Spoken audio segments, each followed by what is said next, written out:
Gloire au Seigneur. Amen. Voilà, amen. Gloire à Dieu. Amen. Voilà, j'ai un peu le trac ce matin, je pense que c'est un peu normal. Ouais. Voilà, béni soit Dieu. Merci au Seigneur pour le privilège que Dieu me donne ce matin de pouvoir vous prêcher la parole de Dieu. Amen. Amen, amen. Voilà, un petit bonjour à mes frères serviteurs de Dieu. Je ne vais pas tous vous embrasser, j'aimerais tant. J'aurais dû venir un petit peu avant. Bonjour à tous, que Dieu vous bénisse. Bonjour à l'église, alléluia. Et j'aimerais en premier temps remercier les serviteurs qui m'ont invité pour faire cette réunion. Je vous remercie beaucoup les frères du fond de mon cœur. Hein. Je sais qu'il y a des anciens au milieu de nous qui méritent d'être honorés, béni soit Dieu. Mais voilà, le Seigneur il veut comme ça. Aujourd'hui, c'est moi qui prêche la parole de Dieu. Alors on va laisser faire comme le Seigneur veut faire. Amen. Alléluia. Alors j'ai un mot sur mon cœur, je vais vous le prêcher en toute liberté de Dieu. Je vais essayer de ne pas parler fort. Hein. En venant sur la route, mon fils est venu me chercher et il m'a dit, mon père, je peux te donner un petit conseil? Et bien je dis oui. Il m'a dit, quand tu prêcheras, essaie de ne pas crier trop fort, parce que des fois, on ne comprend pas les mots quand c'est parlé fort. Et c'est vrai que j'ai pour habitude de parler un peu fort, mais ce matin, je vais me retenir, alléluia, mais la parole de Dieu sera annoncée. Alléluia. Et j'aimerais qu'un frère va prier pour moi, j'ai besoin de la grâce de Dieu, le Seigneur connaît toutes choses. Et j'aurais voulu à Jordan, s'il veut bien prier pour moi. Amen. Seigneur, tu nous fais déjà. Oui, Seigneur. Joie dans nos cœurs, Seigneur, quand on vient à la maison éternelle. Déjà pour te remercier pour ce que tu as fait pour nous, pour la communion du réveillement avec nos frères et sœurs. Oui, Seigneur. Et c'est vrai que le moment le plus important, Seigneur, c'est maintenant. Seigneur, nous avons besoin d'écouter la voix de Dieu ce matin. La voix de Dieu qui rentre dans nos cœurs, Seigneur, et qui nous enseigne, qu'elle nous apprend à marcher, qu'elle nous exhorte, qu'elle nous reprend. Seigneur, nous sommes là, Seigneur, comme le jeune Samuel, avec un cœur vrai, Seigneur, parle car ton serviteur écoute. Et nous voulons écouter ta parole, Seigneur. Maintenant, je te prie pour ton messager qui a besoin de toi, Seigneur, que ton nom soit fait sur lui. Il a la liberté de s'exprimer, Seigneur. S'il y aurait des oppositions parmi nous ce matin, eh bien qu'elles soient chassées dans le nom de Jésus. S'il y aurait des barrières, Seigneur, que les barrières tombent. Seigneur, que rien n'empêche l'Éternel de bénir, de sauver, de libérer ce matin, Seigneur. Seigneur, nous voulons te prier de rendre grâce. Que ton ciel s'ouvre, Seigneur. Seigneur, oublie personne ce matin. C'est en ta nature de bénir, de relever, de consoler, d'encourager. Et s'il y aurait des amis, Seigneur, qui ne te connaissent pas, Seigneur, ce matin, viens les sauver, Seigneur, par ton amour. Que ton nom soit béni, Seigneur. Amen. Voilà, merci à Dieu, alléluia, de ce que nous allons écouter ce matin. Je crois que les chants des cantiques ont préparé nos cœurs. Merci aux frères qui amenaient les chants, alléluia, gloire au Seigneur. Les chants préparent notre cœur, alléluia, pour recevoir la parole. J'aimerais vous parler ce matin de la parole de Dieu. Hein, c'est pas de nous qu'on va parler, vous l'avez bien compris. C'est de la Bible. Parce que la Bible sauve. La Bible, sa parole, nous permet à nous maintenir debout. Parce que l'Église doit être debout. Béni soit Dieu. Parce que la Bible dit ce mot, que celui qui est debout prenne garde à ne pas tomber. Et la parole de Dieu est remplie de conseils pour nous aider à continuer. Et surtout à l'œuvre à laquelle Dieu nous a appelés. Oui, Dieu nous a appelés. Nous sommes l'Église choisie de lui. C'est Jésus qui va dire, ce n'est pas vous qui m'avez choisi, mais moi je vous ai choisi. Donc j'aimerais encourager l'Église ce matin de la part de Dieu. Vous êtes chrétien parce que Dieu l'a choisi. Amen. Et j'aimerais dire que le choix de Dieu est un choix qui ne trompe pas. Amen. Parce que ce n'est pas un choix humain. L'homme peut se tromper, la femme peut se tromper, mais Dieu ne se trompe pas parce que ce n'est pas un choix humain, mais c'est un choix divin. Amen. Dieu nous a choisis et il a besoin de nous. Il a le droit d'avoir besoin de nous. Pourquoi? Parce que tout simplement, l'Église, elle est à lui. Nous sommes à lui. Christ nous a rachetés. Il a payé pour nous et nous sommes à lui. Et si Dieu a besoin de nous, si Dieu veut nous utiliser, il a le droit. J'aimerais te dire de la part de Dieu que tu es celui qui appartient à lui. Écoutez, j'ai cette image devant moi, elle est biblique, je vous la donne. Un jour, il y avait une multitude de personnes et Jésus devait passer par là, mais Jésus devait payer l'impôt, alors on va lui demander le droit de passage. Alors Jésus va dire cette parole, avez-vous un denier? Et là j'imagine la scène devant moi, les personnes peut-être se fouillent dans la poche, et quelqu'un trouve une pièce et on lui ramène. Jésus regarde la pièce et il dit ce mot, à qui appartient cette effigie? Et là les personnes vont répondre, elle appartient à César. Et la réponse de Jésus est celle-ci, rendez à César ce qui appartient à César, et rendez à Dieu ce qui appartient à Dieu. Ça voudrait dire que l'effigie, l'image qu'il y avait sur cette pièce, prouvait et montrait que cette pièce appartenait à César. Et là, Jésus met le point et il dit, rendez à César ce qui appartient à César, et rendez à Dieu ce qui appartient à Dieu. Nous sommes l'image de cette petite pièce, et sur cette pièce, il y a cette effigie, l'image de Dieu. Parce que lorsque Dieu créa l'homme, la Bible dit ce mot, il créa l'homme à son image, et de ce fait, nous lui appartenons, nous sommes à lui. Alors Dieu, dans son bon plaisir, il cherche un homme. Il cherche quelqu'un. Il cherche une femme. Il cherche un homme. Un jour, dans cette même salle, Dieu m'avait donné l'opportunité d'apporter un message qui était « Dieu cherche quelqu'un ». Et j'aimerais continuer, si vous voulez, avec cette même pensée où Dieu cherche un homme. Dieu cherche quelqu'un au sein même de cette église. Je ne sais pas où tu te trouves ce matin, si tu es au premier rang, au milieu des rangs, ou bien au fond de la salle, mais je sais une chose, Dieu a décidé de chercher quelqu'un. Et lorsque je regarde la parole de Dieu, je regarde Dieu chercher quelqu'un. Et qui est la première personne que Dieu cherche? Et j'aimerais m'entretenir quelques minutes sur ce point. Dieu cherche un homme qui a désobéi. Écoutez, la première personne qu'on voit dans la parole de Dieu qui a désobéi, c'est cet homme qu'on appelle Adam. Et le verset pour vous que j'ai est celui-ci. C'est Genèse 3 et au verset 9. Écoutez ce que dit la parole de Dieu. Et l'Éternel Dieu appelle à l'homme et lui dit, Adam, où es-tu?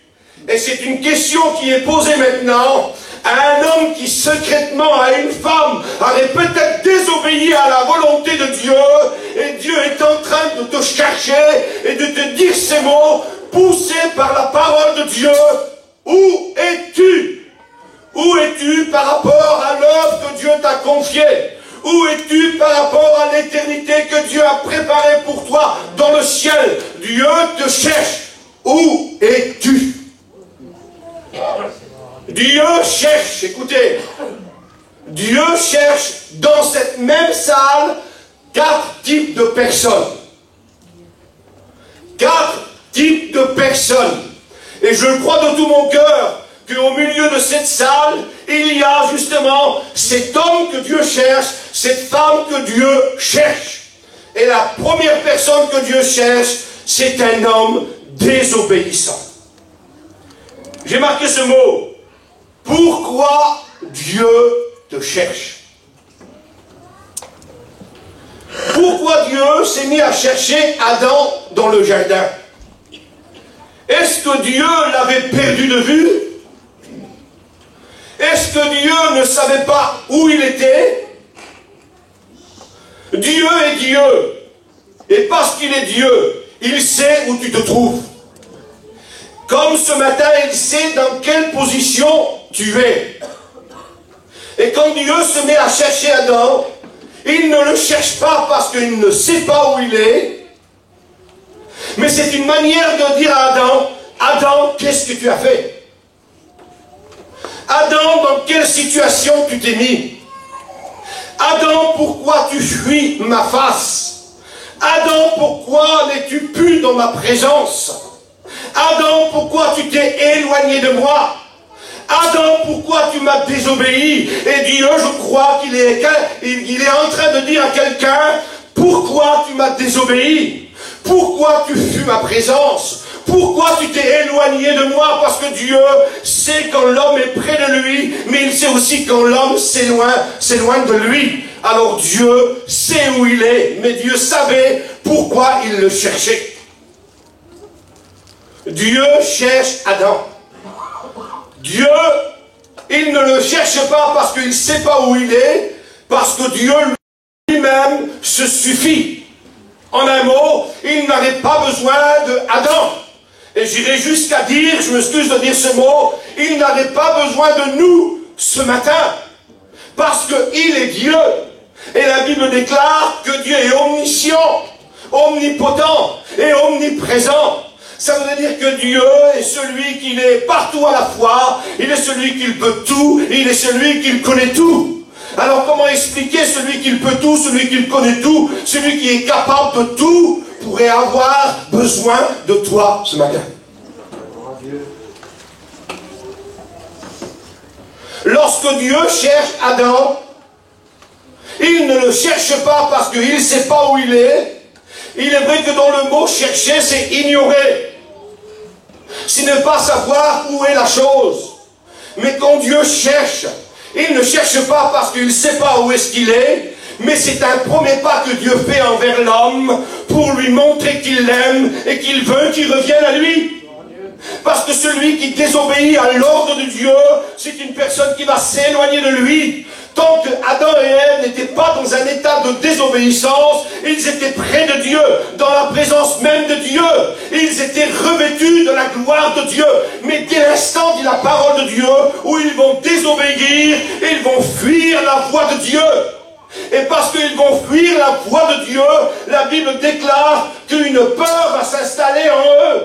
Et cette peur, si vous voulez, va les permettre de s'éloigner de la maison de Dieu, éloigner de la présence même de Dieu, jusqu'au point, excusez-moi de vous dire ce mot, où ils vont se voir qu'ils sont dévêtus. La Bible déclare qu'ils sont nus. Et oui, ou dès l'instant, écoutez, où on désobéit à l'ordre de Dieu, dès l'instant où on va désobéir à Dieu, il va se passer quelque chose d'extraordinaire. Écoutez, avant que Adam désobéisse à Dieu, et après que Adam désobéisse à Dieu, il n'avait pas de vêtements. Et comment ça se fait alors que Adam, après la désobéissance, va remarquer qu'il est nu? Vous savez pourquoi? Parce que tant qu'on était dans un état de désobéissance, d'obéissance, tant que Adam était, si vous voulez, en fonction de l'obéissance de Dieu, Adam et Ève étaient revêtus de la gloire de Dieu, et de ce fait, ils ne pouvaient se voir nus. Mais dès l'instant où on va désobéir à Dieu, c'est là qu'ils vont se voir qu'ils sont dévêtus, et à ce point-là, une honte sur eux. Il y a une honte sur eux. Pourquoi? Parce qu'ils ont désobéi à Dieu. Et il faut dire en vérité devant Dieu, parfois lorsqu'on désobéit à Dieu, quand on vit notre vie comme bon nous semble, eh bien on fuit la présence de Dieu. On n'arrive pas à être en communion avec lui. On n'arrive pas à prier un instant. On n'arrive pas à venir à la réunion. On participe même plus au culte. Et quand on entend la voix de Dieu, que Jésus vient chercher son église, eh bien cette voix nous fait peur. Parce que nous savons que notre situation nous permettra malheureusement de rester sur cette terre. Mais Dieu cherche l'homme qui a désobéi. Gloire au Seigneur. Parce que Dieu l'aime. Et j'aimerais dire à quelqu'un ce matin, de la part de Dieu, quelqu'un qui est peut-être au milieu de ses rangs, quelqu'un peut-être qui vit une vie de désobéissance, quelqu'un qui ne fréquente plus les réunions, quelqu'un qui refuse de prendre son culte, quelqu'un qui ne ressent plus la présence de Dieu. J'aimerais te dire ce matin que la recherche de Dieu envers toi, elle n'est pas là pour te juger ni pour te condamner, mais c'est pour te rappeler qu'il faut que tu reviennes à la maison parce que Dieu t'aime. Amen. Amen. La Bible dit ce mot, que Dieu, le Père, montra son amour à travers le Fils. Et il est dit du Fils, il est venu chercher et sauver celui qui était perdu. Et j'aimerais dire à quelqu'un ce matin ouvertement, par la liberté de la parole de Dieu, quelqu'un qui vit une vie de désobéissance est malheureusement une personne qui est perdue, mais Dieu sauve le perdu. Amen. Dieu cherche le perdu. Amen. Dieu ne veut pas que tu restes dans ton état. Dieu ne veut pas que tu sois éloigné de lui. Dieu ne veut pas que tu restes avec ta peur, avec ta crainte. Dieu veut te sauver. Amen. Que c'est beau la parole de Dieu. Dieu veut te sauver. Amen. Parce que la finalité d'un homme qui est désobéi, et puis ça on l'a bien vu, parce que Adam est désobéi, il est malheureusement sorti du jardin. Il est sorti du jardin, sorti de la présence de Dieu. Mais Dieu l'a cherché. Et vous savez, quand Dieu cherche, il trouve. Quand Dieu cherche, il trouve. Tu as eu ce beau privilège ce matin. Je ne sais pas comment tu t'es débrouillé pour venir à cette réunion. Peut-être que tu n'es pas encore chrétien, ou peut-être pas encore baptisé, ou peut-être que tu es baptisé mais éloigné de la maison de Dieu. Et tu as fait cet effort, parce que ta femme t'a encouragé, parce que ton copain t'a encouragé, ou bien ton mari t'a encouragé et tu es là. Mais j'aimerais te dire de la part de Dieu, ce n'est pas parce que tu as fait plaisir à ton copain, à ton mari ou à ta femme que tu es là, mais c'est parce que Dieu, par sa parole, t'a poussé à venir jusqu'ici, et il vient te dire que je t'aime, et je veux que tu reviennes dans ma maison. Amen. Gloire au Seigneur. Dieu cherche l'homme désobéissant. Qu'est-ce qu'est l'homme pour que Dieu se souvienne de lui? Malgré tout ce qu'il a fait, malgré sa désobéissance. Et quand on regarde, si vous voulez, dans la création de l'homme, je ne vois rien d'autre que Dieu créa l'homme à partir de la poussière de la terre. Et vous savez, la poussière, ce n'est pas quelque chose qui a de la valeur. Mais Dieu cherche la poussière. L'homme a été créé de la boue. Oui, Dieu cherche la boue. Écoutez, l'homme, si vous voulez, dans sa nature, il est appelé à vieillir. C'est-à-dire, au départ, il est enfant, il devient jeune, il est fort, rempli de vigueur. Et quelques instants plus tard, il est fatigué parce qu'il est vieux. On ne peut plus l'utiliser. Dieu cherche l'homme qui vieillit. Écoutez, l'homme est appelé à demain, au point même jusqu'à mourir. Dieu cherche l'homme, même s'il meurt demain.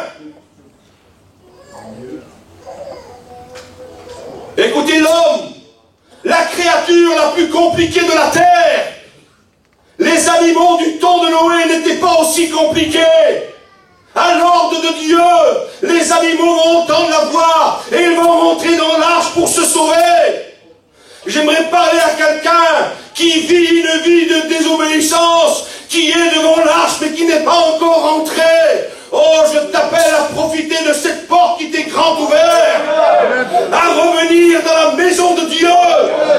Écoutez, je ne sais pas combien d'années a duré la construction, ni combien d'années cette porte est restée ouverte, mais je sais une chose, que Noé est appelé le prédicateur de la justice, et il n'a pas manqué à appeler ceux qui étaient dehors à venir rentrer dans cette arche.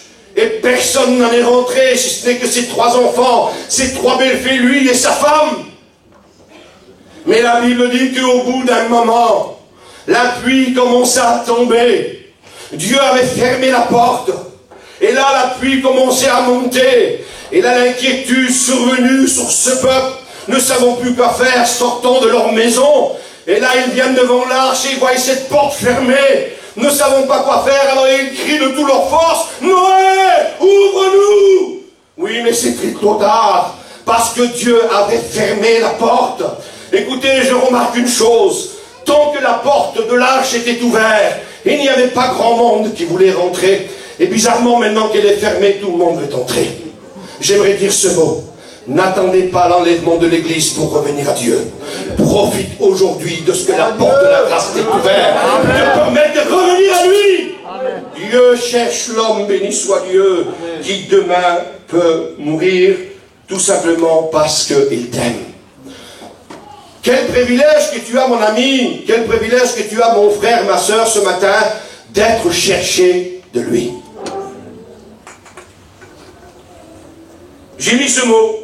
La première personne que Dieu cherche, c'est Adam. Écoutez, je crois que Dieu, ce matin, est celui qui cherche un Adam.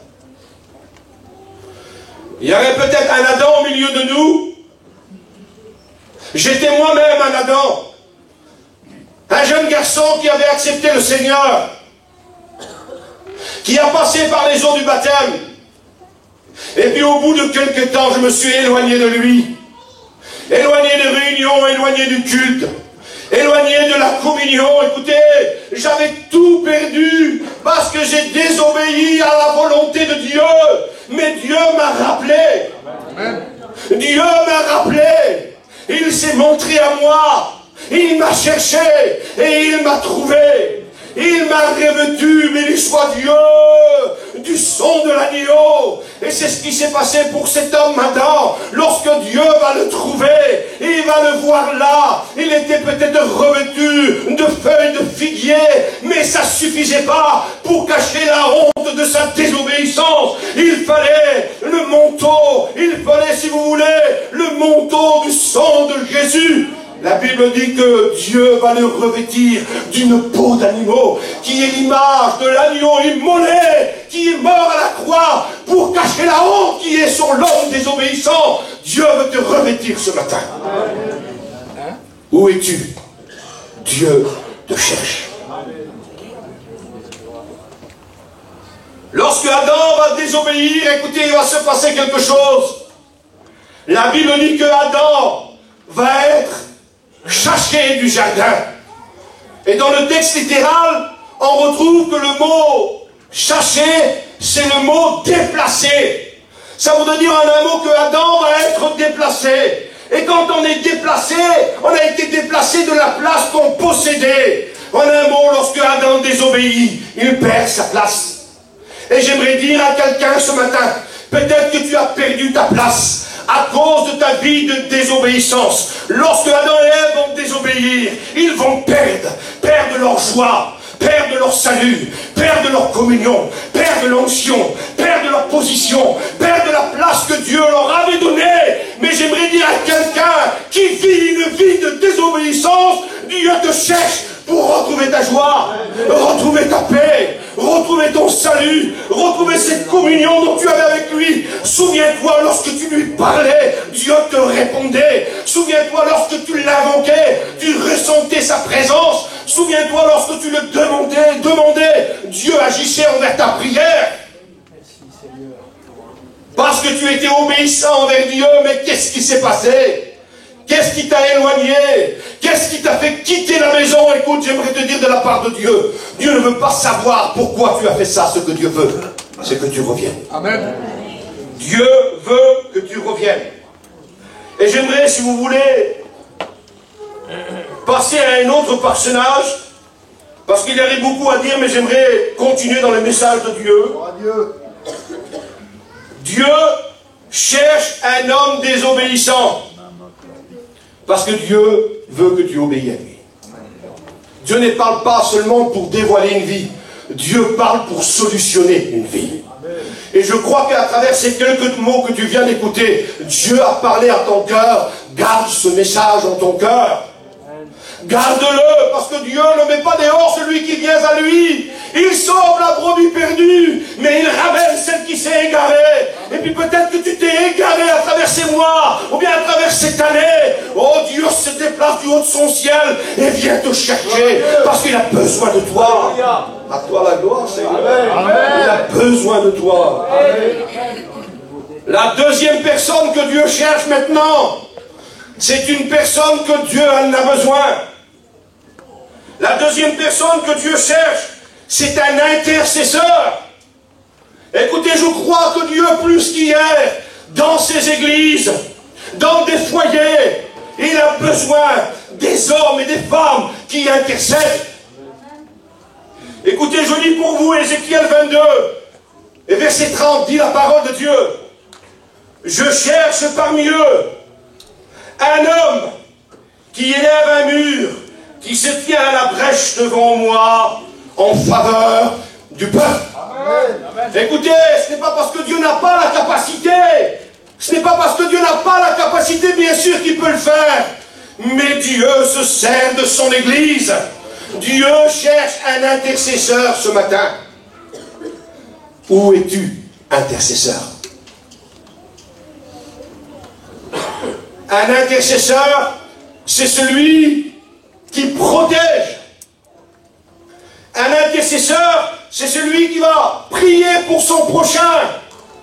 Non pas seulement une prière, mais intercéder. Parce qu'il y a une différence entre faire une prière et intercéder pour son prochain. Lorsqu'on intercède pour quelqu'un, on continue jusqu'à qu'on remporte la victoire. Et chez toi, peut-être qu'il y a des problèmes, il y a peut-être des difficultés, qu'une prière tout simple, excuse de dire le mot, des fois ça ne suffit pas, il faut intercéder. Et Dieu a besoin d'un intercesseur. Dieu cherche un homme, une femme, qui élève un mur. Un mur. Vous savez, il y a deux possibilités ou bien deux raisons d'élever un mur. La première raison, quand on élève un mur, c'est parfois pour délimiter et mettre une séparation. Pour séparer un terrain à un autre, on va lever un mur, et là on va, si vous voulez, empêcher d'aller de l'autre côté, ou que l'autre côté vienne de l'autre côté. Ce qu'on appelle un mur de séparation. Mais lorsque Dieu appelle l'intercesseur à élever un mur, ce n'est pas un mur de séparation, mais un mur de protection. Dieu nous appelle, écoutez, à protéger le peuple. À protéger le peuple. Et qui est le peuple? Ça peut être ton jeune garçon, ta jeune fille. Ça peut être ta belle-fille, ton beau-fils, ton mari, ta femme. Ta propre famille a besoin d'être protégée. Et quand on intercède, si vous voulez, sur notre famille, même, je m'excuse de dire ce mot, même si ton garçon est alcoolique, même s'il est drogué, ben parce que tu vas intercéder, tu vas mettre sur sa vie une protection jusqu'au moment où il va se rencontrer avec la grâce. Parce que si vous voulez, la prière met une protection sur ta personne. Mais une protection, c'est pour ça que des fois nos jeunes, ils buvent un peu avec tout ce qu'ils font, on se dit comment ça se fait qu'ils sont encore là. Ben c'est parce que toi tu as intercédé pour eux, que Dieu les a gardés jusqu'à ce qu'un jour la parole de Dieu touche leur cœur. Amen. Amen. Le mur de protection et non pas de séparation. Nombreux sont ceux, je m'excuse de dire encore ce mot, qui élèvent des murs, mais des murs de séparation. Pour un petit mot, pour une petite chose, on va se séparer de nos frères. On va se séparer de notre église. Parce qu'on ne se sent pas, non pas parce qu'on ne se sent pas à notre place, mais parce qu'on n'a pas pu supporter. Parce qu'on n'a pas pu excuser, parce qu'on n'a pas pu pardonner. Maintenant on va élever un mur, maintenant on va dire celui-là, c'est fini. Hein. Et là on va élever un mur de séparation qui va permettre une séparation avec ton prochain. Et c'est ce qui s'est passé pour Abel et Caïn. Lorsque Caïn, si vous voulez, va convoiter, si vous voulez, un peu ce qu'il avait son frère, il va avoir dans son cœur comme une jalouserie. Et ça existe, les jalouseries, je m'excuse de dire ce mot. Parfois ça existe, il y a même au sein même des chrétiens, une jalouserie, parce que l'autre, non parce qu'il se croit, mais parce qu'il est, béni soit Dieu. Peut-être qu'il est plus spirituel que toi, et parce que toi tu n'arrives pas à être comme lui, alors il y a une petite jalousie qui se met là dans ton cœur. Et on n'arrive pas souvent à être avec lui, alors on va se séparer. Mais non, Dieu ne nous appelle pas à se séparer de nos frères. Au contraire, Dieu nous appelle à s'unir, parce qu'ensemble on a plus de force, ensemble on réussit. Il n'est pas bon, dit la parole de Dieu, que l'homme soit seul. Et celui qui cherche la solitude, dit la parole de Dieu, trouve sa perte. Et c'est ce qui s'est passé pour, si vous voulez, cet homme qui avait mûri dans son cœur cette haine, cette colère, cette jalousie. Il va élever un mur de séparation. Il tue son frère et il est séparé de lui. Et il arrive que parfois, justement, on ne tue pas nos frères, mais par rapport à certaines paroles, à certains caractères qu'on a, on se sépare de nos frères. Quel dommage. Ce que Dieu veut, ce n'est pas un mur de séparation, mais un mur de protection. Béni soit le nom du Seigneur. Dieu cherche quelqu'un qui se tient à la brèche. C'est beau ça. De se tenir à la brèche. Qu'est-ce qu'est une brèche? Une brèche, c'est tout simplement un défaut dans un mur. Il y a, si vous voulez, pour ceux qui connaissent, lorsqu'on voit des châteaux, les châteaux, des fois, ils sont en forme comme ça, et puis des fois, il y a à l'intérieur des brèches, et puis à travers ça, bien souvent, des fois, l'ennemi vise, et il tire, et il arrive à passer à travers le mur pour atteindre ce qu'il y a derrière le mur. Et nous sommes justement ce mur que nous devons élever, ce mur de protection pour protéger ce qu'il y a à l'intérieur. Qu'est-ce qu'il y a à l'intérieur de ton foyer que Dieu t'appelle à le protéger? Qu'est-ce qu'il y a dans ton foyer? Qu'est-ce qu'il y a dans ta maison de si précieux que Dieu veut que tu gardes? Dieu cherche un homme qui se tient à la brèche. Dieu nous appelle à être le mur devant cette brèche. Parce que lorsque un chrétien, une chrétienne se met à intercéder, il devient, si vous voulez, le mur devant la brèche pour que les flèches n'atteignent pas justement la ville. Pour protéger ce qu'il y a à l'intérieur de la ville. Et Dieu cherche un homme, une femme, pour protéger quelqu'un. J'aimerais dire à l'église, Dieu t'appelle à protéger ton prochain. Amen. Dieu t'appelle à protéger ton prochain. Dieu cherche quelqu'un, écoutez, qui se lève le matin, qui lève les mains au ciel et qui dit, Seigneur, bénis les pasteurs de notre église. Dieu cherche un homme, une femme, qui se lève le matin et qui dit, Seigneur, bénis nos missionnaires. Seigneur, guéris nos malades. Seigneur, ramène les rétrogrades. Seigneur, sauve le perdu. Seigneur, bénis ma famille. Oui, c'est à ça que Dieu nous appelle. Et Dieu a besoin plus que jamais des intercesseurs dans son église. Intercesseur, où es-tu? Dieu te cherche. Gloire à Dieu. Gloire à Dieu. Merci Seigneur. Dieu cherche quelqu'un pour protéger. Et j'ai marqué ce petit mot. Pourquoi Dieu ne protégerait-il pas lui-même? Il peut le faire, non? Il peut le faire. Amen. Mais alors pourquoi il veut se servir de toi? J'ai marqué là, j'ai regardé le mot pourquoi. Qu'est-ce qui veut dire le mot pourquoi?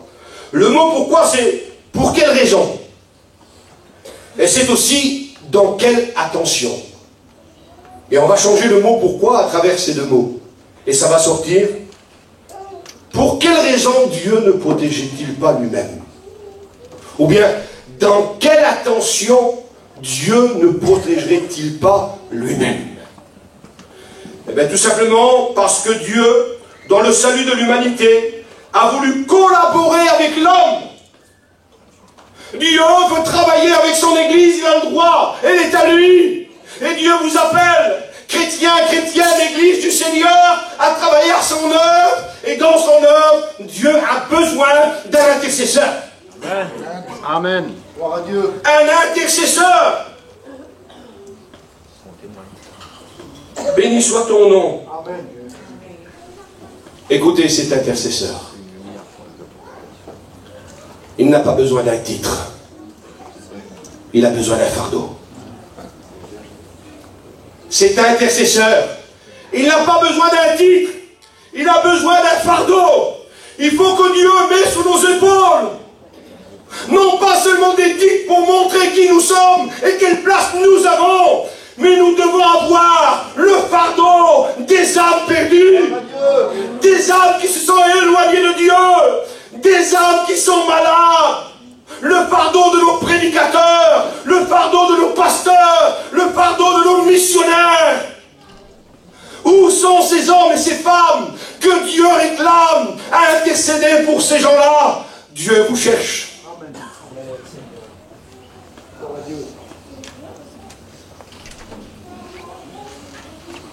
Cet intercesseur-là, j'ai mis ce mot. Il n'a pas besoin d'une activité, mais d'une intimité. Il n'a pas besoin d'une activité, mais d'une intimité.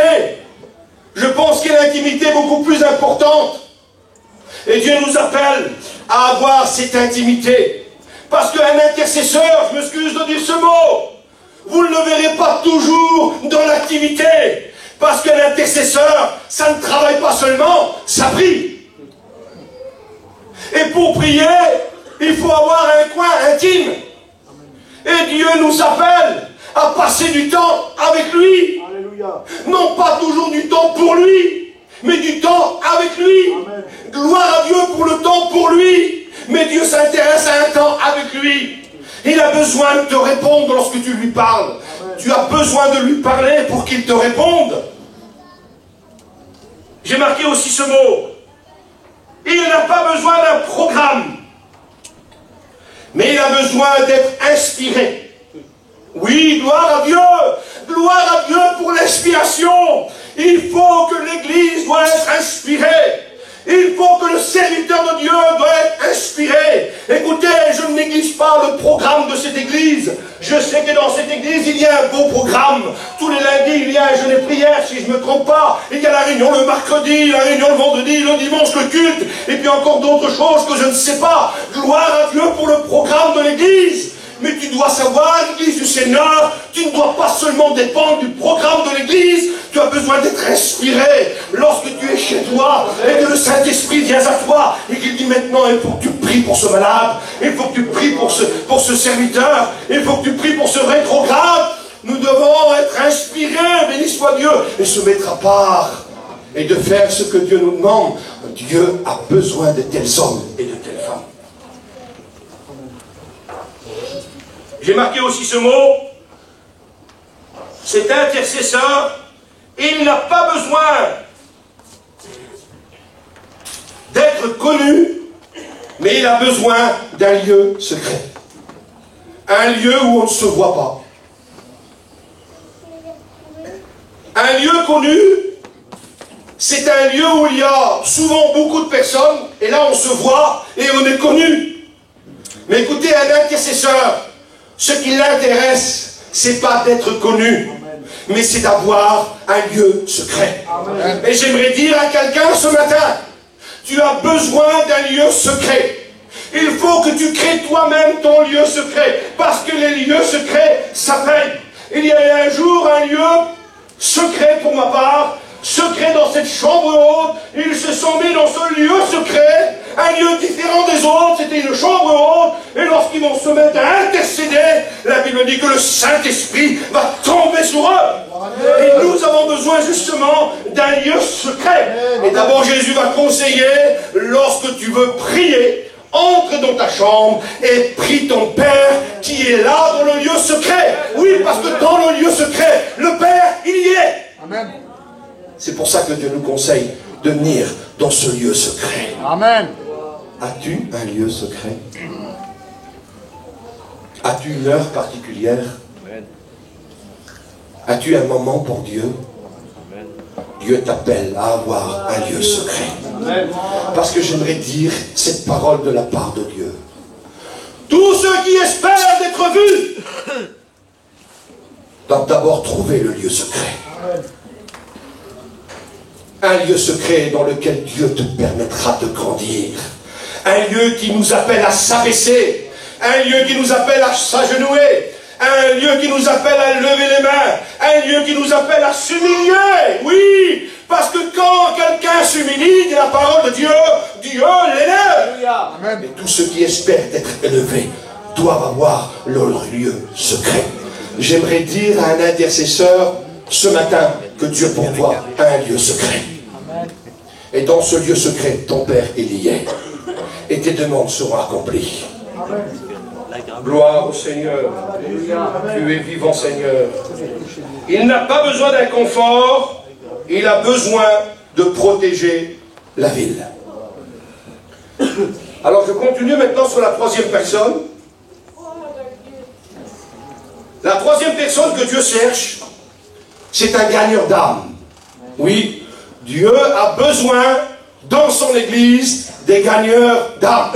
Amen. Gloire à Dieu. Le Amen. verset que j'ai pour vous, vous le connaissez, c'est Ésaïe 6, verset 8, dit la parole de Dieu. Et j'entendis la voix du Seigneur, disant, qui enverrai-je? Il semblerait que Dieu est en train de chercher quelqu'un pour l'envoyer. Qui enverrai-je? Et qui marchera pour nous? Dieu a besoin de quelqu'un. Qu'il faut que Dieu l'envoie et qu'il marche pour lui. Gagneur d'âme, où es-tu? Dieu te cherche. Dieu ne cherche pas, et puis je vais aller peut-être un peu loin dans mes mots, et je parle à Gino ce matin. Dieu ne cherche pas Gino avec une carte de prédicateur. Ça ne suffit pas, Dieu. Ce que Dieu veut, c'est plus qu'une carte. Dieu veut un gagneur d'âme. Écoutez, je suis parfois pasteur de l'église avec mon oncle Yoshka. Je suis missionnaire dans les pays étrangers. Je suis prédicateur dans une mission toute l'été. Mais ça ne suffit pas. Dieu ne se considère, Dieu ne s'intéresse pas seulement à un chapiteau. Ce que Dieu veut, c'est qu'on gagne des âmes. Amen. Et là, je me reprends à moi-même, Seigneur, ça ne suffit pas pour moi de tourner en mission, bien que c'est bien. Ça ne suffit pas de tenir un petit programme de temps en temps, Seigneur, bien que c'est bien. Ce que je remarque ce matin par la parole de Dieu, ce que tu veux de moi, Seigneur, c'est que les âmes soient sauvées. Mais Seigneur, avec quoi je vais les sauver? Avec le ministère que je t'ai donné. Dieu veut des gagneurs d'âme. Et pour être un gagneur d'âme, écoutez, pour être un gagneur d'âme, il faut déjà avoir de l'amour, parce que sans amour, on n'aura pas pitié des âmes, mais il faut surtout, écouter, beaucoup de disponibilité envers Dieu. Parce que celui qui sera disponible pour Dieu pourra crier de tout son cœur, « Me voici Seigneur, envoie-moi » Et Dieu cherche des hommes qui ont besoin d'être envoyés, mais sans ton autorisation, Dieu ne t'en va pas. Si toi tu refuses, écoute, si toi tu refuses, comment tu veux que Dieu t'envoie? Dieu cherche un homme qui est capable de dire, me voici Seigneur, envoie-moi. Dieu cherche quelqu'un, excusez-moi du mot, je le répète souvent, quelqu'un qui va parler de lui, quelqu'un qui va porter le salut. J'ai marqué ce petit mot. Beaucoup de personnes risquent de mourir dans leur péché. Resterons-nous la bouche fermée? Parce que Dieu a besoin de ta bouche. Dieu a besoin de la bouche de l'Église. Il n'est pas question seulement du serviteur de Dieu. Parce qu'un chrétien peut apporter une parole de salut. Amen. Et Dieu veut se servir de ta bouche. Et parce que bien souvent on ne parle pas, les gens autour de nous se meurent. La Bible dit ce mot, le peuple a faim et il n'y a personne qui leur donne du pain. Et là, une femme va faire une rapproche à Jésus lui-même. Quand il va venir dans sa ville, il va lui dire, c'est mon Seigneur, si tu as été là, Seigneur, mon frère ne serait pas mort. Béni soit Dieu sur la toute-puissance de Dieu, qui a le pouvoir même sur la mort. La Bible dit qu'il descend au séjour des morts et il n'en fait remonter. C'est-à-dire qu'il est capable de faire ressusciter une personne qui est morte. Et Dieu avait tout pouvoir et il dit, Lazare, sors. Mais on lui fait la reproche parce qu'il n'était pas là. Si tu as été là, mon frère ne serait pas mort. Et je le dis ouvertement, parce que nous ne sommes pas là, les rétrogrades n'arrivent pas à revenir. Parce que nous ne sommes pas là, les gens restent dans leur état. Écoutez ce que dit la parole de Dieu. Il y a beaucoup d'appelés, mais peu d'élus. Beaucoup d'appelés, mais peu d'élus. Écoutez, l'élu, c'est celui qui est choisi. Parmi, si vous voulez, les appeler. On appelle, si vous voulez, des personnes, comme pour les engager dans un travail. Il y en a 10, mais on en a besoin de 1. Et dans les 10, on va faire une sélection, comme le président d'ailleurs. Lorsque le président, si vous voulez, il est voté, il y a d'autres personnes qui vont se présenter avec lui, ce qu'on appelle les élections. Et quand Dieu choisit, si vous voulez, il sait qui il choisit. Et c'est les élus qui sont choisis. Et Dieu cherche non pas seulement des appelés, écoutez ce que je dis, Dieu ne cherche pas seulement des appelés, Dieu veut des élus. Amen. Parce que ce n'est pas les appelés qui font le travail, ce sont les élus. Ceux qui ont été choisis, ceux qui ont été oints, à ceux qu'on a sélectionnés, à ceux qu'on a saisis. Et Dieu nous a sélectionnés, Dieu nous a saisis, Dieu nous a choisis. Et c'est toi l'élu. Et la Bible dit ce mot. La moisson est grande, et il y a peu d'ouvriers. Où sont les ouvriers que Dieu cherche? Dieu, ce matin, cherche des ouvriers dans cette église. Amen. Amen. Dieu cherche des ouvriers pour la moisson. Qu'est-ce qu'est la moisson? La moisson, écoutez, pour moi, c'est le moment où les arbres vont donner leurs fruits et qu'il faut les cueillir. C'est pour ça que Dieu appelle des ouvriers à venir cueillir ces fruits qui sont sur les arbres. S'il n'y a pas d'ouvriers, les fruits vont se gâter, ils vont pourrir et ils vont tomber. Et ça, c'est l'image d'une personne qui ne connaît pas Dieu. Ils sont, si vous voulez, ici dans ce monde, sur cet arbre. Et qu'ils attendent qu'un ouvrier, qu'un chrétien, qu'une chrétienne, qu'un ministère vienne les cueillir. Et si on ne le fait pas, ils vont vieillir et ils vont mourir dans leur péché et ça sera fini. Alors que Dieu réveille en nous, béni soit Dieu, cette ambition de sauver les âmes, de calmer les âmes, de parler au rétrograde. Oh, que le nom de l'Éternel en soit béni. Amen. Merci Seigneur. Dieu est vivant, Seigneur. Gloire à Dieu. Dieu est vivant, Seigneur. Alors je finis maintenant, je ne pourrai pas aller plus loin parce qu'il est déjà tard. Je finis avec la quatrième personne. Écoutez, la quatrième personne que Dieu cherche dans cette église, c'est un adorateur. Écoutez, Dieu a besoin des adorateurs. Dieu a besoin des adorateurs. Qu'est-ce qu'un adorateur? Un adorateur, c'est un admirateur. Il va admirer ce qu'il voit devant lui. Il va aimer, si vous voulez, les biens que cette personne a fait. Il va jusqu'à même vanter ses biens. C'est ça, être dans l'adoration et dans l'admiration. Adorer, c'est vanter les mérites de quelqu'un. Adorer, c'est être amoureux. Écoutez, être amoureux. Être empressé de passer du temps avec lui. Amen, amen. Souviens-toi le jour où tu as fréquenté ta femme. Il ne passait pas une demi-heure qu'il fallait que tu lui téléphones. Il ne passait pas une demi-heure parce qu'il fallait que tu la vois. Parce que tu l'aimais. Et cet amour vous a permis de vous rapprocher. Et puis depuis maintenant, je ne sais pas combien d'années, vous êtes ensemble. C'est ça, un adorateur. Il est empressé de passer du temps avec Dieu. Et Dieu cherche dans cette église un adorateur. 1 Jean 4, verset 23 dit la parole de Dieu. Mais l'heure vient, et elle est déjà venue. Écoutez ce mot. Mais l'heure vient, et elle est déjà venue. C'est Jésus qui parle. Et quand Jésus dit cette parole, il y a plus de 2000 ans. Je crois qu'il l'a dit à la Samaritaine. Mais maintenant, l'heure vient et elle est déjà venue. Alors ça voudrait dire que s'il y a 2000 ans, cette heure était déjà venue, à plus forte raison encore aujourd'hui. Mais l'heure vient et elle est déjà venue, écoutez ce mot,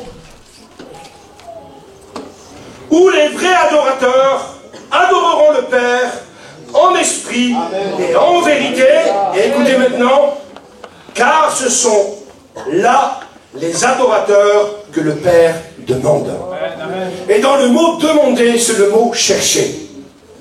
En un mot, ça voulait dire que Dieu cherche des vrais adorateurs. En esprit et en vérité. Non pas quelqu'un seulement qui va dire Dieu est grand, Dieu est tout puissant. Mais quelqu'un qui va le dire en esprit. Alors le dire en esprit, comment je peux dire en esprit? Eh bien c'est quand tu vis la parole de Dieu. Et que tu te laisses conduire par le Saint-Esprit. À cela, tu vis une vie de l'esprit. Et là, tu l'adores par l'esprit, par vérité, par amour, par obéissance. Et Dieu appelle Ces gens-là, Dieu cherche ces gens-là des adorateurs en esprit et en vérité, car ce sont là les adorateurs que le Père demande. Dieu cherche quelqu'un qui va l'aimer. Écoutez, adorer, c'est passer du temps avec quelqu'un. Mais on ne peut pas passer du temps avec quelqu'un si on n'aime pas. Je dirais même le contraire. Quelqu'un qu'on n'aime pas, on ne reste pas 2 minutes avec. Vous en avez fait vous-même l'expérience. On n'arrive pas à passer du temps. On ne peut pas rester avec ça. On ne peut pas rester avec lui ou avec elle. Mais quand on va aimer quelqu'un, on va passer du temps avec lui. Alors je vous donne la clé pour être un adorateur. Il faut aimer Dieu. Amen, amen. On ne peut pas être un adorateur si on n'aime pas Dieu. Il dit en vérité devant Dieu. Si on n'aime pas sa parole, si on n'aime pas sa présence, on ne peut pas être celui que Dieu réclame ce matin. Mais Dieu veut des adorateurs. Alors s'il cherche des adorateurs, c'est parce qu'il y a des cœurs qui l'aiment. Si Dieu cherche des adorateurs, c'est parce qu'il y a des cœurs qui l'aiment. Ils l'aiment, ils ne savent pas quoi faire, mais Dieu sait ce qu'il va faire avec toi. Amen. Dieu t'appelle à l'adorer. Dieu t'appelle à passer du temps avec lui. Dieu t'appelle à l'aimer. Dieu cherche quelqu'un qui va l'aimer plus que son argent. Dieu cherche quelqu'un qui va l'aimer plus que son travail. Dieu cherche quelqu'un, hein, c'est compliqué, hein, et pourtant un adorateur c'est ça.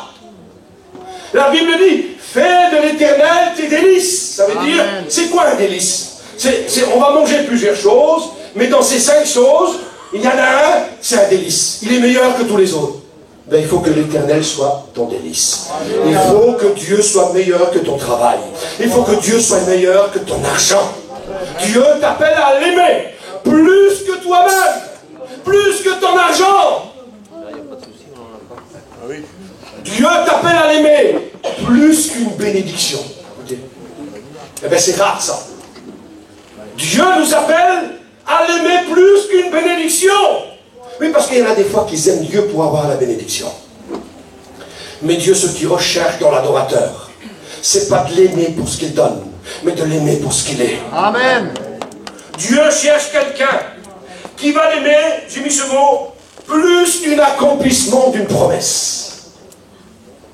Il y a des promesses tant attendues au sein même de l'Église. Mais Dieu est en train de te dire, il faut que tu m'aimes plus que cette promesse que tu attends de moi. Je ne sais pas ce que tu attends de Dieu. Je ne sais pas ce que tu espères de Dieu. Mais ce que Dieu veut, c'est quelqu'un qui s'approche de son cœur plutôt que de sa main. Parce que l'adorateur ne s'approche pas seulement de la main, mais il s'approche du cœur. S'approcher de sa main, c'est espérer recevoir de lui. Mais s'approcher de son cœur, ce n'est rien lui demander, mais pour lui dire que nous l'aimons. Et Dieu cherche quelqu'un qui s'approche de son cœur. Béni soit le nom de l'Éternel, que ta parole est bonne. Dieu. Dieu cherche quelqu'un qui lui dit, Seigneur, je t'aime. Y aurait-il quelqu'un qui aime Dieu ce matin? Amen. Y aurait-il quelqu'un qui aime Dieu ce matin? Alléluia. Cela voudrait dire qu'il y a des personnes qui veulent le louer, l'adorer, le vanter ses mérites, que c'est beau d'adorer Dieu. Amen.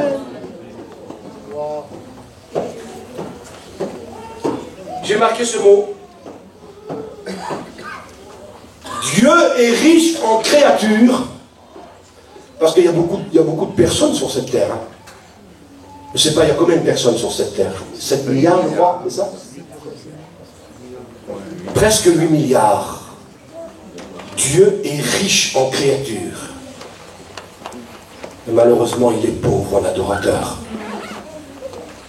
C'est pour ça que Dieu cherche un adorateur. Dieu cherche un intercesseur. Il n'est pas gourmand, le Seigneur. Un intercesseur. Il n'a pas dit 2. Dieu cherche un intercesseur. Oui, parce que Dieu sait. Si une personne vraie intercède pour son prochain, il permettra de mettre le bras en action de Dieu pour venir bénir sa demande. Alors Dieu cherche maintenant un adorateur. Et je termine maintenant. J'ai cette image devant moi, je vous la donne, et puis après qu'on prie le Seigneur. Amen. Vous savez, lorsqu'il y a une catastrophe dans un pays, où il y a, si vous voulez, je ne sais pas, des tsunamis ou des choses comme ça, il y a des catastrophes qui se passent dans le pays phénoménales. Et là, les rescapés, si vous voulez, vont s'attendre à de l'aide. Et ils attendent qu'on vienne les aider. Alors ils font des demandes. Et souvent de fois, c'est le président d'un autre pays qui va venir se déplacer et qui va apporter la solution pour ce pays. Je crois avec ce qui s'est passé en Espagne, vous avez vu le déluge, je crois qu'il y aura des présidents d'autres pays qui vont venir aider ce pays pour lui apporter la solution. Et lorsque ce président se déplace, lorsqu'il arrive justement dans cette ville-là, un président, vous savez, il est toujours accueilli avec un tapis rouge. Alors quand il va descendre de l'avion, on va lui dérouler un tapis rouge, parce que ceux qui lui déroulent le tapis rouge savent que lui qui descend de l'avion va apporter la solution. Eh bien, j'aimerais dire à l'Église ce matin, dans la liberté de Dieu, ton adoration est le tapis rouge qui est déroulé pour celui qui descend du ciel pour t'apporter la solution. Parce qu'il n'y a pas que la prière qui va guérir ton malade. Il n'y a pas que la prière qui va délivrer ton jeune garçon. Écoutez, même l'adoration, pendant qu'on chante, pendant qu'on loue, pendant qu'on adore, pendant qu'on fait le tour, si vous voulez, d'une ville, les murs s'écroulent, béni soit Dieu, et la délivrance est à l'heure. Et Dieu nous appelle à adorer pour que nous puissions recevoir ce que nous attendons de lui. Amen. Écoutez, on va fermer nos yeux maintenant, on va baisser nos têtes et puis on va laisser le Saint-Esprit passer dans les rangs. Gloire à Dieu. Gloire à Dieu. Alléluia. Permets-lui qu'il passe dans ton rang ce matin. Écoute, Dieu te cherche. Et tu ne peux pas te cacher devant lui parce que Dieu te voit. Même si Adam était caché derrière un arbre, Dieu l'a vu. Tu peux te cacher derrière un foulard, tu peux te cacher derrière une Bible. Dieu te voit. Dieu a besoin de toi.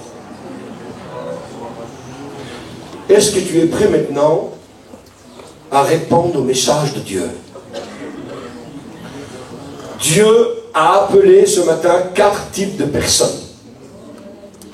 La première personne que Dieu cherche, c'est une personne qui aurait désobéi. Désobéi à la volonté de Dieu.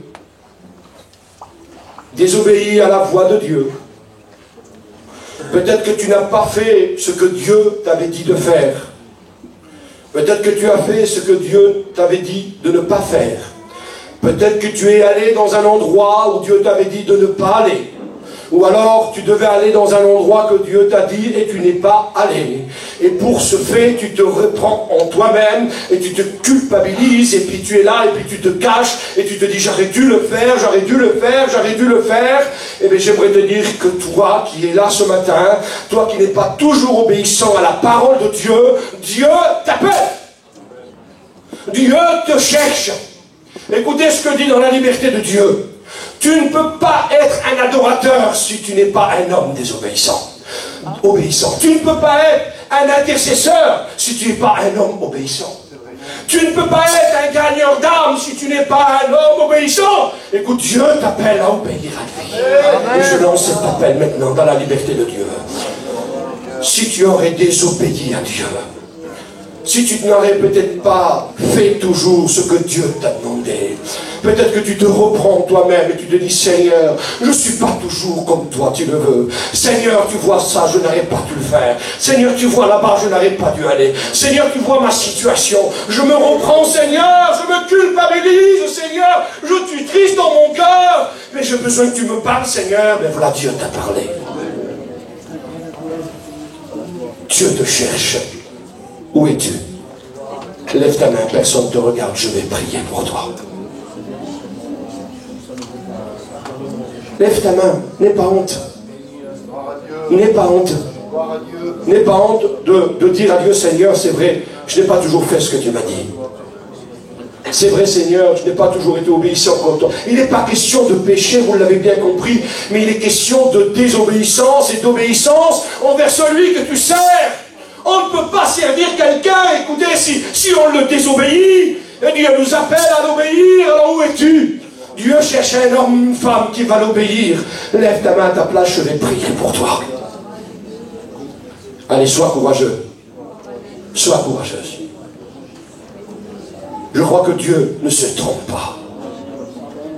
Dieu ne se trompe pas. Dieu connaît son Église.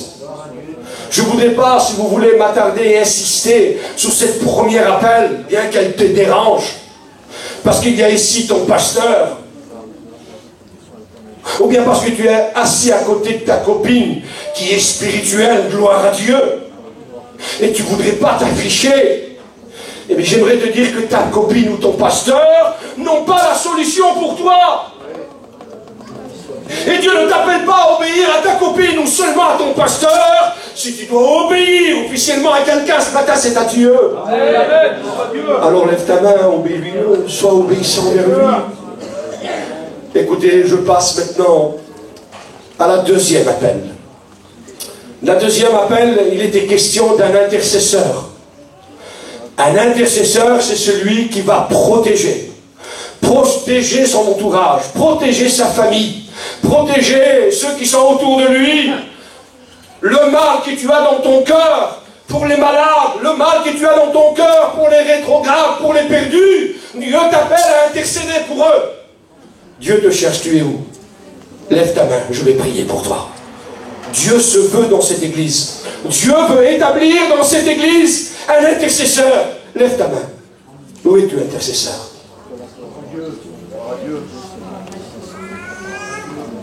Écoutez, je ne vais pas dire que je n'arrive pas à comprendre ce qui se passe. Vous savez pourquoi? Je veux dire à tous ceux qui ont les têtes baissées, personne ne lève la main pour intercéder pour son prochain. Il faudrait que je passe à des paroles encore plus fortes pour te faire lever la main. Tu ne sais pas que quand tu vas lever ta main, tu t'engages à prier pour ton fils qui se drogue. Amen. Tu ne sais pas que quand tu vas lever ta main, tu vas t'engager à prier pour ton malade, que la médecine l'a condamné, mais par toi, intercesseur, tu vas faire mouvoir le bras de Dieu. Dieu te voit. Dieu te voit. Dieu te voit. Dieu te voit. Dieu te voit. Nous nous devons d'intercéder pour nos prochains. Gloire à Dieu pour le salut de Dieu qui est entré dans ton cœur. Mais Dieu ne s'arrête pas qu'à toi. Dieu n'a pas pensé qu'à toi. Dieu pense aussi à ta famille. Dieu pense à tes enfants. C'est pour ça qu'il est amour. Alors que Dieu fasse que nos cœurs soient remplis d'amour pour faire lever nos mains et intercéder pour nos prochains. Lève ta main, tu peux lever ta main. Lève ta main pour prier pour ton prochain. Il n'y a pas de problème dans ta famille, ton pasteur n'a pas besoin de ta prière, tes missionnaires n'ont pas besoin de toi, ton fils n'a pas besoin de toi, ton mari n'a pas besoin de toi, ta famille n'a pas besoin de toi. Dieu te réclame. Si Dieu t'a parlé à toi parce que c'est toi qu'il veut, Dieu ne va pas parler à un absent, il parle à un présent. Et toi, tu n'es pas absent, tu es présent. Dieu te parle. Lève ta main, intercesseur. Dieu vous réclame. Je fais une troisième appel maintenant. Dieu vous voit, tous ceux qui lèvent la main, vous savez. Dieu cherche un gagneur d'âme. Dieu a besoin de ta bouche. Il y en a qui lèvent déjà la main. Gloire à Dieu, que Dieu vous bénisse. Dieu a besoin de toi, Église du Seigneur. Il faut que tu témoignes à sa gloire. Il faut que tu portes un témoignage véritable et vivant. Oui, parce qu'un témoignage véritable, vivant, sauve les âmes perdues. Dieu a besoin de ta bouche. Gagnant d'âme, où es-tu? Tu as peut-être reçu un appel dans ton cœur. Écoutez, je ne suis pas le pasteur de l'église, mais je suis peut-être en train de confirmer quelque chose qu'il se passe dans ton cœur depuis je ne sais pas combien de temps. Dieu t'appelle à gagner les âmes et ça bouillit dans ton cœur depuis quelque temps. Écoute, gagneur d'âme, ne refuse plus l'appel de Dieu. Dieu t'appelle. Et dans l'appel de Dieu, ne t'inquiète pas, Dieu te formera. Et dans la formation de Dieu, Dieu t'enverra. Il faut que les âmes soient sauvées. Où sont les élus? Où sont les ouvriers? Gino, Dieu t'appelle à gagner les âmes. Seigneur, je ne me contente pas d'être un missionnaire. Seigneur, je ne me contente pas d'être un responsable d'un chapiteau. Seigneur, je veux gagner les âmes. Alors Seigneur, je lève ma main. Je suis prédicateur depuis une quinzaine d'années. Certainement des âmes ont été sauvées à travers le ministère que Dieu nous a prêté. Mais encore aujourd'hui, je sens l'appel de Dieu dans cette dernière instant, cette dernière ligne droite où les perdus doivent être sauvés. Je lève ma main, Seigneur. Fais de moi un gagnant d'âme, Seigneur. Remplis mon cœur d'amour, Seigneur. Permets-moi d'accepter toute invitation, Seigneur. Permets-moi, Seigneur, que je ne refuse pas, Seigneur, lorsque je serai appelé à témoigner, appelé à prêcher, mais dans mon cœur, Seigneur, de dire oui, à obéir, Seigneur, à ta parole. Oh, nice to que modèle. Lève ta main maintenant. Lève ta main, Dieu te voit. Dieu te voit au fond. Dieu vous voit, vous savez. Dieu vous voit. Je fais encore une dernière appel et je termine. La dernière appel est celle-ci. Dieu cherche un adorateur. Quelqu'un qui va être empressé à passer du temps avec lui. Écoute, peut-être que tu ne passes pas beaucoup de temps avec lui. Mais Dieu sait ton potentiel. Parce que Dieu voit l'amour que tu as dans ton cœur. Et Dieu te réclame à toi, qui est saisi par cette parole. Adorateur, Dieu te cherche. Où es-tu? Lève ta main. Qui veut s'engager à passer du temps avec lui? Qui veut l'aimer pour ce qu'il est et non pas pour ce qu'il donne? Qui veut l'aimer plus qu'une promesse? Qui veut l'aimer plus qu'une bénédiction? Qui veut l'aimer plus que son argent? Qui veut l'aimer plus que son matériel? Qui veut passer du temps avec lui? Qui lève sa main? Oh, gloire à Dieu pour les adorateurs. Il y a maintenant ici dans cette église, serviteurs de Dieu, des intercesseurs, des adorateurs, des gagnants d'âme, des obéissants. Et à ce fait, cette église va grandir, cette église va prospérer, cette église va être davantage bénie, et que le nom du Seigneur en soit béni. Prions le Seigneur maintenant, prions le Seigneur, priez Dieu, priez Dieu maintenant, priez Dieu. Écoutez, vous savez ce qu'on va faire? Si vous voulez, on va se mettre debout. Parce que nombreuses personnes ont levé leurs mains, alors j'aimerais que toute l'église se met debout, béni soit Dieu, parce que Dieu ne travaille pas avec ceux qui sont assis, il travaille avec ceux qui sont debout, et tous ceux qui sont à la recherche de Dieu, ces hommes-là, ces femmes-là, Dieu les cherche. Dieu sait que tu es un adorateur, Dieu sait que tu es un gagnant d'âme, Dieu sait que tu es un intercesseur, Dieu sait qu'il veut que tu sois un fidèle. Dieu s'intéresse à toi. Prions le Seigneur. Faisons une prière maintenant. Alléluia. Prions le Seigneur. Et j'aimerais que le frère qui a amené les chants, il va venir prier pour vous. Et puis après quoi, il chantera un cantique pour la gloire de Dieu.